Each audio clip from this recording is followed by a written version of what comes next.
अस्सलाम वालेकुम दोस्तों, आपने कभी सोचा है कि ओजोन लेयर ना होती तो क्या होता? ओजोन लेयर ना होने पर ऐसी तबाही होती जो आज सोच ही नहीं सकते।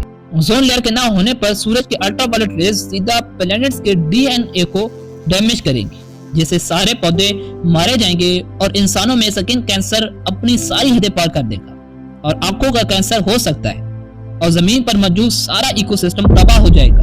न समुंदर में कोई मछली होगी, न जमीन पर कोई जानवर, और सूरज की रेडिएशन से सारी फसलें तबाह हो जाएंगी और जो जिंदा बचेगा वो भूख से मारा जाएगा।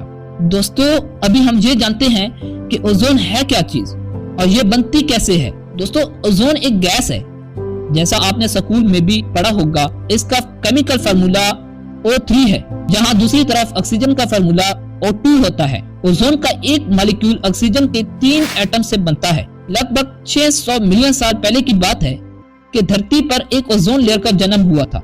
ये अर्थ के एटमॉस्फेयर में एक जोन है जो करीबन 15 से 35 किलोमीटर ऊपर है। अर्थ के 6 लेयर में से दूसरी स्ट्रेटोस्फीयर लेयर में है। ओजोन लेयर हमारी अर्थ की न नजर आने वाली एक ऐसी ताकत है जो हमें सूरज की जानलेवा रेडिएशन से बचाती है। सरफेस के करीब 32 किलोमीटर ऊपर ओजोन की सबसे ज्यादा कंसंट्रेशन पाई जाती है, जो कि है 0.0015%। कोई इतना बड़ा नंबर नहीं है, बहुत कम मिकदार में पाई जाती है एटमॉस्फेयर में, लेकिन इतनी छोटी मिकदार ही बहुत जरूरी है धरती के लिए। अभी हम जानते हैं कि ओजोन बनता कैसे है।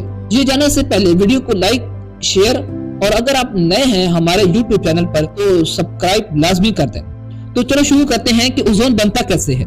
ओजोन एक्चुअली में ऑक्सीजन से ही बनता है। जब सूरज की अल्ट्रावायलेट रेडिएशन आकर ऑक्सीजन के मॉलिक्यूल से टकराती है तो एक बड़ा सिंपल केमिकल रिएक्शन यहाँ पर होता है। अल्ट्रावायलेट रेडिएशन की वजह से ऑक्सीजन का जो मॉलिक्यूल है, इसमें ऑक्सीजन के एटम्स एक दूसरे से सेपरेट हो जाते हैं और ये अलग हुए एटम्स जब ऑक्सीजन के मॉलिक्यूल से मिक्स होते हैं तो ओजोन की फॉर्मेशन होती है। O2 + O = O3। अक्सर ओजोन का मॉलिक्यूल भी इस ऑक्सीजन के एक एटम से टकरा जाता है और दोबारा से ऑक्सीजन की फॉर्मेशन हो जाती है। तो दोस्तों, आपको अंदाजा हो तो गया होगा कि ओजोन लेयर इस दुनिया के नाजुक सी जिंदगी के लिए कितनी जरूरी है, पर हम इंसानों ने ही अपनी ही कुछ गलतियों की वजह से इस बेहद जरूरी शील्ड में 25 मिलियन स्क्वायर किलोमीटर जितना बड़ा एक होल कर दिया है। इतना बड़ा होल आखिर कैसे बना? दोस्तों, बात है अक्टूबर 1982 की, जब अंटार्कटिका के बर्फीले तूफानों के बीच में मौजूद एक स्टेशन में कोई साइंसदान एटमॉस्फेयर में मौजूद ओजोन की मिकदार नाप रहे थे एक मशीन का इस्तेमाल करके। अचानक से मशीन एक रीडिंग देती है जो बड़ी अजीब होती है। मशीन के तहत एटमॉस्फेयर में ओजोन की मिकदार 40% घट गई है। जोसेफ हैरान रह गए कि ओजोन की इतनी मिकदार कम कैसे हो सकती है। ओजोन लेवल 40% कैसे नीचे गिर गया? पक्का इस मशीन में कुछ गलती है, मशीन सही काम नहीं कर रही। वो ये सोचते हुए अपना सामान बांध कर वापस घर चले जाते हैं। अगले साल अक्टूबर 1983 में वो दोबारा से आते हैं। इस बारी वो अपने साथ एक नई मशीन लेकर आते हैं। वो फिर से मेजरमेंट लेते हैं। इस बारी जो रीडिंग आती है उसके अनुसार ओजोन की मिकदार और भी ज्यादा घट चुकी है। पिछले साल के कंपैरिजन में इन्हें लगता है कि कुछ तो मसला है यहाँ पर। इतनी अनबिलीवेबल रीडिंग पॉसिबल ही नहीं, लेकिन वो ये सोचते हैं कि पक्का अगर कोई प्रॉब्लम होती तो नासा जैसी बड़ी बड़ी एजेंसी ढूंढ पाती, इसलिए वो अपना सामान बांध कर घर चले जाते हैं। एक साल बाद अक्टूबर 1984 में जब वो दोबारा से पहुंचते हैं अपना काम करने के लिए, वो डिसाइड करते हैं कि इस बारी वो रीडिंग को किसी और रिसर्च स्टेशन में लेंगे। अपने ओरिजिनल रिसर्च स्टेशन से करीब 1000 मील दूर एक बार फिर से वो मशीन को रीडिंग के लिए सेटअप करते हैं और मेजरमेंट लेते हैं। पता लगता है कि ओजोन की मिकदार और भी ज्यादा नीचे जा चुकी है। यहाँ उन्हें एहसास होता है कि ये एक इमरजेंसी की सिचुएशन है। वो नासा के पास अपना सबूत लेकर पहुंचते हैं और जल्द ही दुनिया को पता लगता है ऊपर मौजूद ओजोन होल के बारे में। उन्होंने जब नासा को इसके बारे में बताया तो नासा ने अपने satellite total ozone mapping inspector से इस बात को पता कर दिया कि हाँ, ओजोन लेयर में एक बहुत बड़ा होल हो गया है और सब इस बात से डरे हुए होते हैं।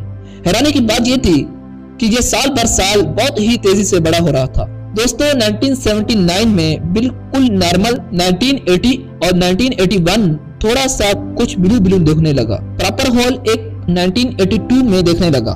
1983 ये होल और बड़ा हो गया और अगले साल 1984 ये होल इतना बड़ा बन चुका था कि दुनिया भर में इस खबर को लेकर हल्का मच गया, क्योंकि वो होल तेजी से बढ़ रहा था और अगर कुछ न किया गया तो ओजोन लेयर पूरी तरह खत्म हो जाएगी।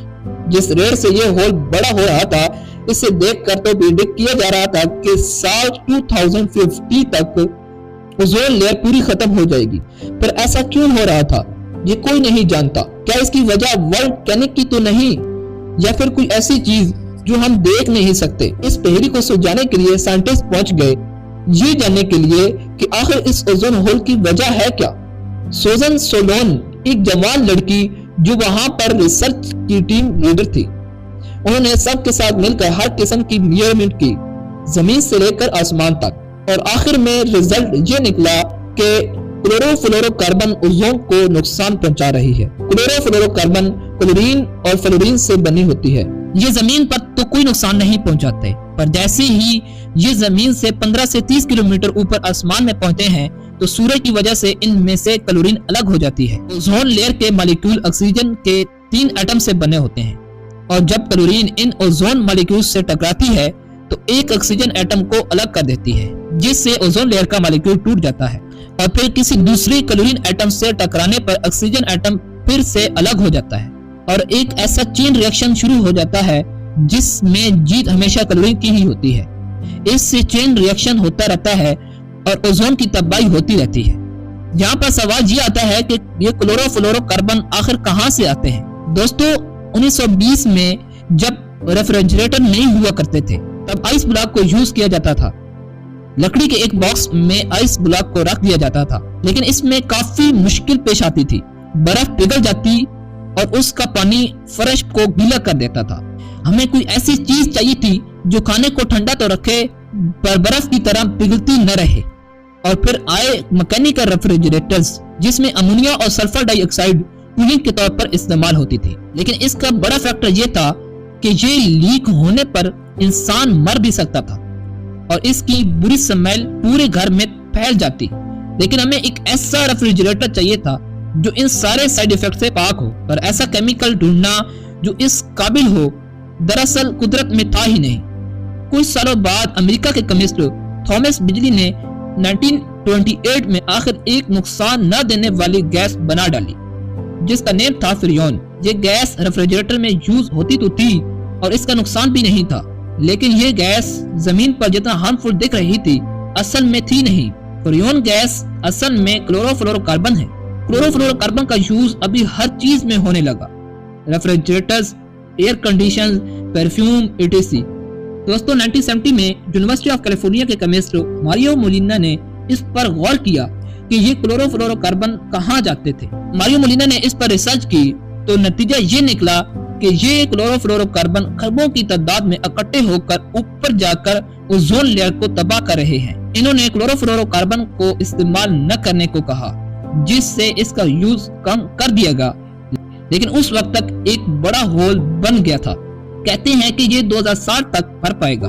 दोस्तों, सवाल ये पैदा होता है कि ओजोन होल अंटार्कटिका में ही क्यों बना।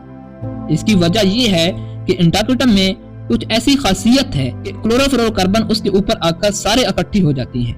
उम्मीद है आपको ये वीडियो पसंद आई होगी। अगर नए हो तो चैनल को सब्सक्राइब करें और वीडियो को लाइक, शेयर और कमेंट में लाजमी बताएं अपनी राय। मिलते हैं अगली वीडियो में, तब तक के लिए अल्लाह हाफिज।